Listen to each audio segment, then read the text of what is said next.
please try to follow along. Okay. We call these B, S. Yes. DS. For those people who do not cuss in the room, that is our belief systems, right? Our belief systems. Right.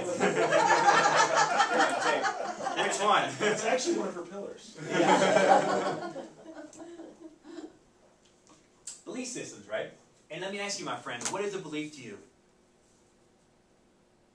What is a belief? Spit it out. What do you think? Something we feel to be true, right? Do me a favor and jot this down so we're on the same page. Very, very important. A belief is simply a feeling of certainty that you or I may have about something. A belief is a feeling of certainty. We feel that this is true. Most people have beliefs they are certain from their heads to the toes they would die for. And what happens with beliefs? They start wars sometimes, they end wars, they start relationships, they start jobs, they end relationships. Beliefs are powerful too. And we have these beliefs, and what they do at some level, they drive mostly every action we take at some level. And we have two types of beliefs, very important to know. We have, number one, what's called an empowering belief. An empowering belief is something that will help you take more action in your life. And then on the flip side, we have a belief called disempowering, or a limiting belief. And a limiting belief is something that maybe stop you from moving forward. And a great example of this is a gentleman by the name of Roger Bannister. Anybody heard of Roger Bannister before? Okay, Yeah. do you remember what he did? 4 minute mile. Very good. Do you remember when? Bonus question? 58. 66. 1958. Oh, close, 54. You guys are good. You guys are good. Thank you. Let's give these guys a hand. That's awesome. How do you feel that? In 1954 was the first time, and he actually, what happened in 1954, this gentleman, Roger Bannister, what he did, he broke this 4-minute mile. And what was going on back in 1954, this is something people were trying to do for thousands of years around the world. It was really a big feat, a 4-minute mile. And he broke this record, and what was the belief back then about the 4-minute mile? Never be broken. Never be broken, right? Humanly impossible. Actually, doctors in the United States said your heart would actually explode inside your chest cavity if exerted to that rate. You would die from running the 4-minute mile. How crazy is that?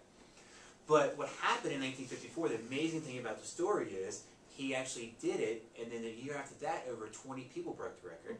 The year after that, over 200 people broke the 4-minute mile. So what changed in 1954? Was it a new pair of running shoes from Nike, or belief, right? And the whole paradigm shift around the world. And the belief was, if Roger Bannister could do it, guess what? I could do it, right? And we call that social proof. And social proof is simply if there's something that somebody that you know in your life has something in your business, in your personal life, to get balance in your life, if they have something that you desire, a business, whatever it may be, if they have that and they're doing well, guess what? We can do it, right? Very powerful. And something I learned from this story, and something that if you take with you today, this will be something that will definitely be something of value and worth your price of admission today. And if you would like to jot this down, it might be something very, very valuable for you. In our business, we will never outsell or out-earn what we currently believe we can do. We'll never be able to outsell or out-earn our current belief system.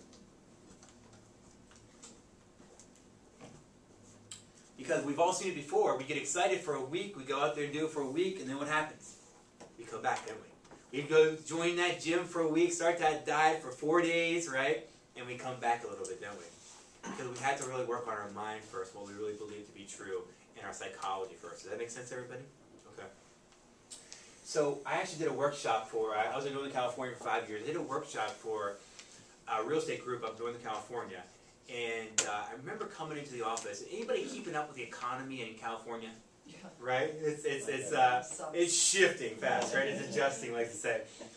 So I went into this office in Northern California Real Estate Group, and it was about 22 people. And as I came into the office, it was really a weird energy. People were caught up in the whole economy talk, right? The media, the economy, how bad things were. And what happened with this talk, as I was walking around introducing myself to people, I could feel it in the room. And what happened with this, it was kind of like a virus. through the office. Have you guys seen that before in a group of people that if somebody has a strong belief, it kind of becomes other people's beliefs too? They can adopt their belief on other people. So I came into this presentation, I said, when I opened it up, I said, isn't this an extraordinary economy we're in? And everybody looked at me like I was crazy, right? And I said, out of curiosity, how many people in the room today are making money, okay? 4 people raised their hand and said, Scott, I'm doing great in my business, and I'm making money. I said, okay, well, I called a gentleman, his name was Jeff. I said, Jeff, what are you doing different today to be successful in your business? Why are you making money? He said, Scott, I've been in business 7 years, and I have learned that I actually know how to work my numbers, I know how to make things happen, and I believe in my business today that if you do not work with me as an agent, you are crazy, because I go above and beyond, go the extra mile, and give everybody what they need in their business. And what happened with that mindset, that belief system, that positive belief system, he had results. So then on the flip side, I said, hey, how many people in the room are not making money, right? And then most everybody raised their hands. And without even calling anybody, this gentleman, his name was Don. He stood up and with passion, he said, you know what? I cannot make money in this economy. He said, it is the media. I said, the media? He said, it's the media. I said, well, Don, can I give you some coaching here? He said, sure. I said, is it possible that if you actually have this belief around the media and about how it affects your clients and how it affects the people in your office, if you have this belief, this limiting belief, it may affect you this year, next year, the year after that, maybe 5, 10, 15, 20 years down the road. It may affect everything. And what also is possible, by having this belief about your business, it may impact your personal life too. Because sometimes everything impacts everything, doesn't it, at some level. And what happened with him, he was getting caught up in all the stuff that he would see from outside, from other people, from other resources that were coming in and impacted his life. And what happens, and it's really good to know, is we have this belief, and what it turns into are these patterns and habits that sometimes maybe overtake our life. And what happens is our unconscious is so much more powerful than our conscious. Sometimes the habits and the patterns always win, don't they? They beat our desires. Because most people in this room, we know somebody personally who has been talking about doing this and doing that.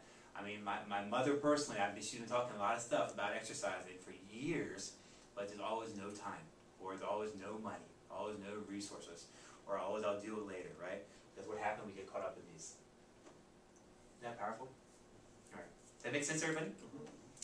Now, would anybody be interested, out of curiosity, be interested in figuring out exactly how our mindset, our belief systems, how our thoughts control our actions, and also in turn control our results, and how it actually be able to impact our life and our business, not only this year, but next year, but maybe 5 years down the road. And what we can learn, we can actually learn how to become a fortune teller in our own life. That'd be powerful. Forget California Psychic Hotline. We got the goods here, okay? Check this out. You guys are going to love this. So you see the 4 boxes. We have the 4 boxes here on your... oh, you don't have that worksheet, do you? Create the 4 boxes. Create 4 boxes here for me. This is really powerful.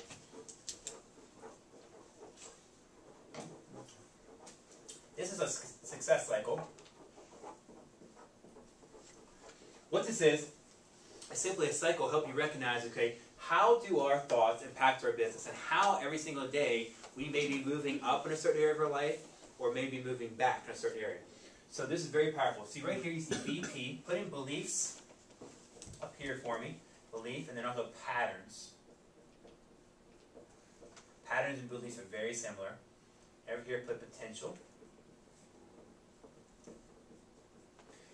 And does everybody agree that we have more potential we can tap into as human beings? Does that make sense? As real estate agents, as professionals, and as creators of our own life. Action. And the R is results. Right? And referrals. Referrals are good, huh? Alright, so let's pretend that I'm an agent here. And I have a mindset, a belief system that, you know what, it's tough out there, it's really a challenging economy. You know, maybe I got some distractions, maybe, you know, there's no resources, you know, the short sales should be called long sales, right? You know, they take forever. All these things may be stopping me with my mindset as far as this challenge.